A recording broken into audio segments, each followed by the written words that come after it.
Aloha. Yeah, I missed another week. I've been out in the wilderness camping. Lockdown lifted in the ACT, so we booked a weekend away. May have rained a little. When I say a little, I mean the whole time. But at least we have something to reminisce. Sitting on the couch doesn't really set you up for a lifelong memory. Well, it doesn't for me. I've become very conscious of this. Kind of like getting enough sleep. If you want 8 hours, you gotta set yourself up to get 8 hours. No sense lying in bed for 6 hours and wonder why you're not getting enough sleep. Amazing lifelong memories are also not ingrained in your brain unless you set yourself up to have them. All of you parents out there are hating me right now. However, I stand by what I just said.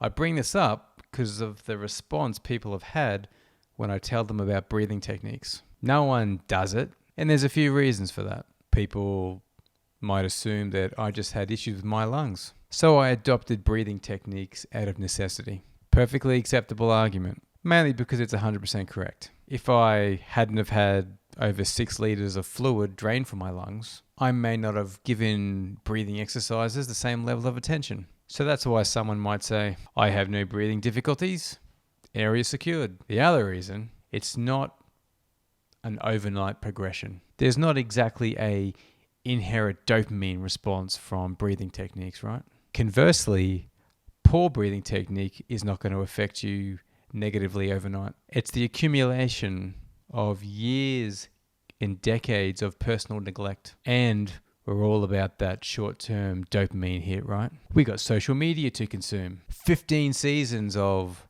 whatever show on Netflix to watch. True crime shows where a unfortunate citizen is accused of murdering his family. Find out later that he was framed by the family dog. We, the audience, knows it, but the jury doesn't, and that's why he goes to prison for 20 years, while his upstart canine is busy eating out of a diamond-studded bowl.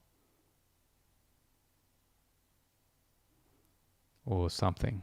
Not being a hater, I've watched those shows, but I'm conscious of activities that elicit a dopamine response while I'm sedentary, especially since excessive dopamine release can lead to health issues like depression. In a world where stress is at an all-time high, it's just in your interest to do what you can to initiate the parasympathetic nervous system in your body. You've probably heard that term thrown around a bit. In short, the sympathetic nervous system is your fight or flight.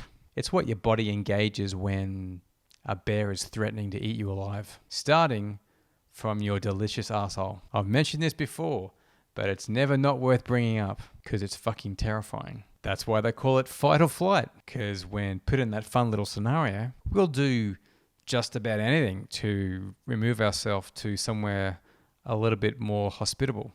I know I would, but you do you.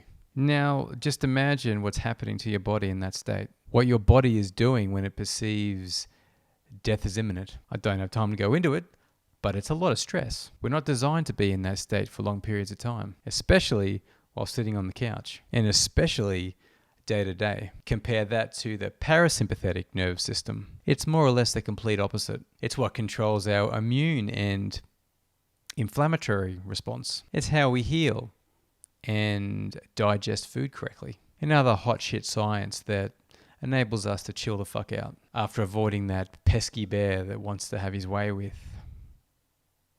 us. I assumed that breathing sessions were flexing my injured lungs and allowing them to adjust, heal, and operate correctly. Well, that was only the short of it. I was taking a chunk out of the day to engage the correct part of my nervous system for healing. I started doing that about a month into chemo, when our stress levels would have been pretty high. So do me a favor, open up a web search and type in sympathetic versus parasympathetic nervous system, especially if you've got a whole bunch of stress in your life. It's not fun. If you are struggling with stress, in my humble opinion, doing breathing sessions is a invaluable way of flipping the switch. It's just another way that you can set yourself up for a healthier path. So go do what you do, because I'm going to do what I do.